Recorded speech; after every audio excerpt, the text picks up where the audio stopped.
Nous revenons sur ce plateau avec la deuxième rubrique déjeuner spirituel. Aujourd'hui, nous aurons un homme de Dieu sur notre plateau. Avec lui, nous allons essayer un peu d'échanger sur un sujet et à la fin, il nous parlera de cette manifestation qui se déroule du côté de l'église dont il est berger. Il s'appelle bel et bien le pasteur Damas Mingashanga de l'église Dieu Vivant Tabernacle de Kinshasa. Bonjour pasteur. Bonjour frère Justin. Nous vous souhaitons d'être le bienvenu parmi nous. Merci beaucoup. Alors l'homme de Dieu, avant de commencer, je sais que vous êtes du message, du temps de la fin. Pas plus loin qu'hier, nous avons perdu un grand patriarche, le pasteur Baruti Kasongo. Et après, ça en est suivi avec la mort de la femme de l'homme de Dieu, le pasteur Marcelo Tunassi. D'abord un mot, peut-être un message de condoléances. Vraiment, d'entrée de jeu, je commence d'abord par souhaiter mes condoléances à la famille du patriarche Baruti Kasongo. Oui. C'était un homme vraiment que j'aimais beaucoup. Et sa façon vraiment d'agir et sa façon de vivre avec d'autres personnes, vraiment je l'aimais beaucoup. Je souhaite vraiment mes condoléances à toute la famille et aussi à l'église Baruti Kasongo. Que la paix du Seigneur soit vraiment dans l'air cœur. Son parcours sur la terre vous a aussi influencé quelque part dans votre ministère? Vraiment, j'ai des choses que je retiens de lui. D'ailleurs, Dieu m'a dit de commencer à parler sur un sujet qu'il parlait beaucoup plus, le docteur Jésus. Docteur Jésus, voilà. Parce que je sais que quand l'homme meurt, l'esprit ne meurt pas. L'homme peut partir, mais l'esprit reste. Parce que c'est l'Esprit de Dieu. C'est pourquoi le Seigneur nous a dit que nous allons continuer avec ce thème-là, le docteur Jésus, pour guérir les malades et faire des miracles de la même manière. Je me souviens encore de cette manifestation au stade Tata Raphaël où nous avons vécu des miracles, hein, le miracle instantané. Moi, j'étais étonné de voir que même aussi au message, il y a aussi des pareilles manifestations de dons spirituels. Ah, vous êtes étonné parce que beaucoup de personnes pensent que à l'église du message, il n'y a pas de miracles, il n'y a pas de guérison divine, il n'y a pas de prophéties et de discernement des pensées. Mais lui qui croyait à tous ces dons que l'Éternel Dieu a donnés à son église, c'est pourquoi vous voyez qu'il était capable de faire des miracles et des manifestations divines dans son église et même partout où il passait. Il y avait des manifestations qui se faisaient parce que lui-même, c'est quelqu'un qui croyait aux dons. Parce que Frère Branham dit, quand vous avez les dons, ça demande que vous puissiez d'abord commencer à croire à ces dons-là et ces dons-là seront manifestes dans votre vie. Mais alors, pasteur, parce que nous parlons aussi de la manifestation de Dieu dans son assemblée, Oui. quoi dire à tous ceux qui croient que le message, c'est justement avoir la foi en Dieu, avoir la foi dans le message du prophète Branham et vivre une vie de sainteté sur la terre, mais ne croyez pas dans des guérisons, ne croyez pas à la prophétie, la consultation prophétique aujourd'hui au message, c'est étonnant quand même. Vraiment. Vraiment. Comment vous allez vous expliquer, comment vous allez expliquer au peuple de Dieu qu'aujourd'hui, dans le message du temps de la fin, il y a aussi consultation prophétique? En tout cas, je dis d'abord merci parce que vous avez posé cette belle question, parce qu'il y a beaucoup de personnes qui sont dans la confusion de beaucoup de choses. Parce que vivre le message, oui. Vivre la parole de Dieu, oui. Parce que c'est la parole de Dieu qui produit les miracles. C'est la parole de Dieu qui produit les prophéties. C'est la parole de Dieu qui produit des manifestations divines dans une église locale. Alors, si certainement vous êtes du message de Frère Branham lui-même était un homme qui faisait des miracles au travers la puissance de Dieu. Frère Branham était celui qui prophétisait, qui discernait les pensées des gens. Alors, si certainement vous êtes croyant du message et vous êtes prédicateur du message, les signes qui accompagnent Frère Branham doivent certainement vous accompagner aussi. À ce moment-là, nous allons croire que vous êtes du message. Mais si les signes qui accompagnent Frère Branham ne vous accompagnent pas, là, vous n'êtes pas du message alors. Peut-être il y a beaucoup de gens qui ne veulent pas croire à ces signes parce que c'est la seule porte par laquelle aussi le faux prophète, le faux docteur que le Christ a annoncé une fois, entre par là pour séduire le peuple de Dieu. N'ont-ils pas aussi raison quelque part? Je vais d'abord vous répondre pour dire, aujourd'hui, si nous avions les vrais dollars, il y a aussi les faux dollars. Ok. En Matthieu chapitre 24, verset 24, je dis, le Seigneur a dit, après moi, il y aura des faux prophètes et des faux Christ qui viendront. Mais il a bien éclairé les choses pour dire que vous les reconnaîtrez par leurs fruits. Ok. Vous voyez? Il y a des hommes de Dieu aujourd'hui, pour faire des miracles, ils doivent toucher aux fétiches. Pour voir des visions, il faut qu'ils puissent toucher aux fétiches. Mais nous, qui avons crié au don spirituel, nous qui avons crié à la parole du Seigneur dans sa plénitude, nous ne pouvons pas aller toucher aux fétiches parce que nous savons que c'est un cadeau que Dieu nous a déjà donné. Voilà. C'est quelque chose qui est en nous. Nous ne pouvons pas aller toucher aux fétiches. Ça, ce sont des choses de petites. Donc, si quelqu'un touche aux fétiches pour servir Dieu, c'est-à-dire c'est un gamin, voilà. C'est un gamin spirituel. Vous savez, nous devons savoir que les dons spirituels, c'est un cadeau que Dieu nous a donné et nous ne pouvons pas fouler ça aux pieds comme ça. Voilà. Nous ne pouvons pas fouler ça aux pieds.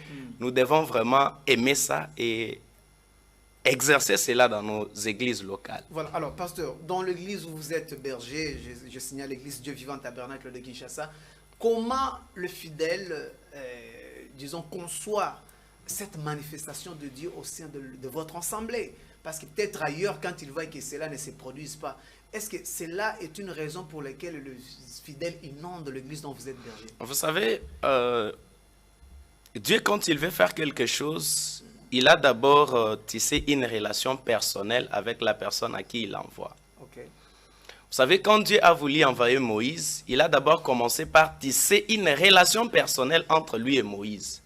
Moïse est allé en Égypte, il a fait 40 ans pour apprendre la science de l'Égypte, apprendre des choses de l'Égypte.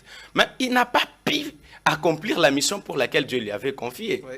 Mais lorsque Moïse est allé dans le désert, il n'a rencontré Dieu que 5 minutes seulement. Okay. Dans 5 minutes, Moïse a eu la puissance et la capacité d'aller délivrer les enfants d'Israël. Okay. Voyez? Et nous aussi, lorsque nous rencontrons Dieu, nous les rencontrons personnellement. Et lorsqu'il nous donne la commission, il a un mot de passe qu'il nous donne. Le mot de passe, c'est quoi? Il nous dit, toi, dans ton ministère, il y aura des personnes qui seront guéries, il y aura des malades qui seront guéris, il y aura des miracles qui vont t'accompagner, voilà. Il y aura des prophéties, des discernements des pensées. Et tout ça, ce sont les mots de passe que nous recevons lorsque nous rencontrons Dieu. Voilà. Vous voyez? Et quand nous rencontrons Dieu, nous mettons cela en pratique. Oui. Et les enfants de Dieu qui connaissent bien la parole de Dieu, lorsqu'ils voient cela dans nos églises, ils doivent nous suivre. Voilà. Parce qu'ils sont persuadés que là-bas, il y a Dieu. Okay. Le fruit que nous portons, cela prouve aux enfants de Dieu que certainement là-bas, il y a Dieu. Il y a Dieu. Et c'est là que vous voyez qu'ils sont en train d'inonder nos églises. Ils n'inondent pas nos églises avec le fétiche, ils n'inondent pas nos églises parce que nous sommes en train de prophétiser. Mais c'est parce que Dieu, dans sa prédestination, il avait déjà prévu que ces gens-là devaient être sauvés dans ce ministère. Dans ce ministère. Alors, la seconde partie est consacrée à cette grande manifestation que vous êtes en train d'organiser. Au son de l'église Dieu Vivant Tabernacle, on va nous proposer l'affiche qui annonce déjà cette grande manifestation. Alors, l'homme de Dieu, pourquoi avoir organisé cette manifestation? D'abord, cette manifestation, ce n'est pas nous qui avons organisé ça, parce que nous suivons la conduite du Saint-Esprit. Tout ce que nous faisons, nous ne le faisons que par la conduite du Saint-Esprit, nous ne le faisons que par la conduite de Dieu. Parce que en nous, les hommes, il n'y a rien qui peut vraiment être bon. Mais avec Dieu, il y a des choses qui vont étonner les autres. Comme notre frère Boukassa vient de le chanter, il dit, Dieu n'a pas fini encore d'écrire sa Bible là. Oui, il a encore une histoire qu'il doit écrire avec nous. Parce que les histoires qu'il a faites avec Moïse, ce n'est pas les mêmes choses qu'ils vont faire avec nous. Les histoires qu'il a faites avec Ésaïe, Josué et les autres, ce n'est pas les mêmes choses qu'il doit faire avec nous. C'est-à-dire, la Bible n'a pas encore fini d'être écrite. C'est-à-dire, avec nous, il va écrire encore une nouvelle histoire. C'est pourquoi vous voyez qu'il nous a donné ces 2 jours de la manifestation de l'ange. Et puis, le 3e jour, c'est le jour de l'anniversaire de l'église. Mais avant de parler pour le jour de votre clôture, il y a le thème qui attire un peu mon attention, la nouvelle tête du Christ. Okay. Oh, on se pose la question, Christ doit-il encore venir dans une nouvelle tête ou comment? Oh là là là là là là là là là. Quoi encore? Quoi encore? Et Katani. Oh.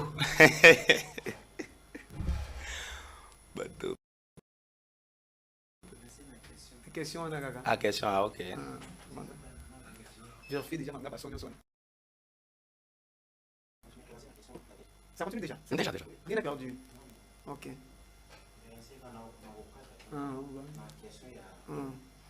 Alors l'homme de Dieu, ce qui attire beaucoup mon attention d'abord, c'est le thème qui est au bas de l'écran. Je vois, on a écrit la nouvelle tête du Christ. Okay. Alors, pouvez-vous nous donner un avant-goût pour savoir, quand vous dites la nouvelle tête du Christ, Christ va venir sous une autre figure ou bien c'est comment l'idée d'abord du thème? Christ aujourd'hui est représenté par ses serviteurs. Okay. Parce qu'il a dit, tout celui qui me suivra me représente partout où il passe. Partout où il sera, il doit me représenter. La nouvelle tête de Christ, là, c'est dans une vision que j'avais vue cela. Okay. Le Seigneur m'avait montré ça dans une vision. Il m'a montré la tête d'une personne. Parce que j'étais sous forme d'un... estase, quoi. Ouais, ouais. Dans une vision, je me vois quitter ce monde pour un autre monde. Okay. Mais là où je suis allé dans un autre monde, je me retrouve, il y a des gens, vous trouvez que Moutouakoufi, pour traverser là-bas, on commence d'abord à lui poser des questions. Et il y avait des enfants qui étaient là assis. Bon, ça c'est quelque chose peut-être qu'on va parler après, mais je vais tout droit à la vision. Okay. Le Seigneur m'a montré une personne. Je vois le voile. Vous voyez la forme que Jésus-Christ avait. Ah, oui, oui. Et la tête, je vois les différentes têtes des personnes. Okay. Et c'est là que le Seigneur m'a dit, vois, parle de la nouvelle tête. La nouvelle tête. Va parler de la nouvelle tête. Alors quand je vis beaucoup de têtes, c'est là que j'ai compris que oui, certainement, Christ est représenté par les têtes de ses serviteurs. Voilà. Et c'est là que nous allons parler de la nouvelle tête de Christ, parce que moi aussi, je fais partie de la nouvelle tête de Christ. Ok, c'est une très bonne chose. Alors, pasteur, ça sera quel jour et les heures même de la manifestation?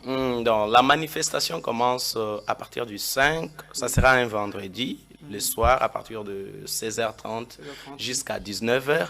Le samedi aussi, ça sera un soir de 16h30 à 19h. Et le troisième jour, qui est le jour de l'anniversaire, on avait pensé peut-être organiser ça le matin, parce que si vous voyez là dans l'affiche, c'est écrit aux avant-midi. Mais nous avions trouvé qu'à ce moment-là, il y aura beaucoup de personnes qui viendront... Ils sont dans leurs églises respectives. Voilà. Qui viendront vraiment pour écouter c'est quoi la nouvelle tête de Christ. Voilà. Alors, c'est là que nous avions modifié. Et je profite de cette occasion pour dire à nos invités que le jour de l'anniversaire, la manifestation va commencer à partir de 15h30 parce qu'il y aura des concerts, il y aura des gens qui vont chanter. Ouais. Alors venez à temps pour que vous ne puissiez pas rater alors, il faut signaler une de ces parties. Les dimanches 7-7 tombe aussi le jour de l'anniversaire de l'homme de Dieu. Quelle coïncidence. C'est aussi l'anniversaire de l'église? Oui, c'est aussi l'anniversaire de l'église. En tout cas, je suis en train de voir ça parce que moi-même, je suis né le 7-7 et je commence ma commission le 7-7. Le 7-7, voilà. Quand on regarde le chiffre 7, c'est l'achèvement. Okay. C'est-à-dire, lorsque nous sommes là, nous sommes dans l'achèvement du ministère de Christ. Okay. Nous sommes dans l'achèvement du ministère de Frère Branham, parce que le message est continuel. Ouais. Frère Branham n'est plus aujourd'hui, mais nous continuons avec ce message parce qu'il avait dit que les jeunes vont continuer avec ce message. C'est là que nous continuons avec les messages. Nous sommes pratiquement à la fin avec vous, mais alors une petite question de curiosité. Il y a de ceux qui croient dire que Branham est Dieu, il y a de ceux qui disent que Branham n'est pas Dieu. L'éclaircissement avec vous, selon vous, quelle est la place qu'occupe le prophète Branham dans votre vie? Vraiment. Je vais d'abord vous dire, frère Justin, tout celui qui croit, ou soit tout celui qui adore frère Branham, c'est une bête. Parce que, excusez-moi d'avoir utilisé ces termes, parce que frère Branham lui-même l'a dit, qu'après moi, il y aura des gens qui vont m'adorer. Okay. Mais tout celui qui m'adorera, sa place, c'est en enfer. Okay. Parce que frère Branham, nous les considérons étant comme le messager de l'heure. Il n'a porté qu'un message. Il n'a porté qu'un message comme Jean-Baptiste l'a amené pour la première venue du Christ. Oui. Branham aussi a un message pour le second venue de Christ. La seconde venue de Christ, comme je devrais le dire. Voyez? Alors nous ne pouvons pas croire frère Branham étant comme notre Dieu. Frère Branham, c'est notre frère, notre précieux frère. Parce qu'il ne voulait pas d'ailleurs qu'on l'appelle prophète. Il voulait beaucoup plus qu'on l'appelle frère. L'humilité avec lui. Hein? Donc, c'est vraiment ça, voyez. Donc, nous ne pouvons pas vraiment adorer frère Branham comme notre Dieu. Comme notre Dieu. Frère Branham est notre prophète. Il est le prophète de la nation. Il est le prophète du monde entier. Voilà. Donc, nous le croyons comme prophète et non comme Dieu. Tout celui qui croit frère Branham comme étant Dieu, il ira en enfer. Okay. Qu'il sache déjà dès aujourd'hui qu'il ira en enfer. Voilà. Je pense que les ondes d'ombre sont lavées. L'homme de Dieu vient de dire, d'éclairer ici que Branham, le prophète Branham n'est pas un Dieu, bien que d'aucuns considèrent comme étant il est le Dieu. Alors l'homme de Dieu, nous sommes pratiquement à la fin. Votre mot de la fin est aussi quelques salutations. Voilà, le mot de la fin, je dirais à tous nos invités et à tous ceux-là qui vont nous suivre, à n'importe quelle heure où ils nous suivront, oui, qu'ils prennent l'adresse et qu'ils prennent aussi le numéro de téléphone qui est là. Surtout ça. Parce que notre Dieu, ce n'est pas un Dieu aveugle, ce n'est pas un Dieu sourd, mais c'est un Dieu qui a des yeux pour voir, c'est un Dieu qui a la bouche pour parler et il a des oreilles pour écouter. Okay. Tu as un problème de la maladie qui t'a dérangé il y a longtemps, tu as un problème qui n'a pas de solution, venez voir le Dieu d'actualité. Venez voir le Dieu qui ne reste jamais avec la dette d'une personne parce qu'il avait emprunté la barque de Pierre et il y avait remboursé des poissons. Alors vous aussi, quand vous viendrez chercher Dieu, il ne manquera pas jamais à vous récompenser. Il va certainement vous récompenser et je profite de ces moments précieux que le frère Justin nous a accordés. Je salue d'abord mon épouse Maman Sharon Minga Shanga, hein, une héroïne dans l'ombre. En tout cas, je la salue parce que c'est une femme que j'aime beaucoup. Si nous sommes aujourd'hui, c'est que nous sommes, c'est par rapport à ses conseils et aussi à son soutien. Voilà. Alors, je salue aussi Constantin Kouete, le petit frère, celui qui vient après moi. Je salue Grâce. Hein, elle s'appelle Mamoudelix, vous voyez, et Bozi, je vous salue aussi, je salue frère Gilles, Isaac, Gloire, et papa Mike et toute sa famille. Je salue aussi Dieu Vivant Tabernacle, je sais que je vous aime beaucoup, votre pasteur vous aime, et que mon Dieu puisse vous porter à cœur, de la même manière que je vous porte à cœur. De la même manière que je vous porte à cœur, c'était la dernière parole de l'homme de Dieu sur notre plateau. Je tiens aussi à saluer Maman Pasteur, ainsi que Dieu Vivant Tabernacle de Kinshasa. Alors, chers téléspectateurs, nous continuons notre tranche matinale. Cette fois-ci, nous allons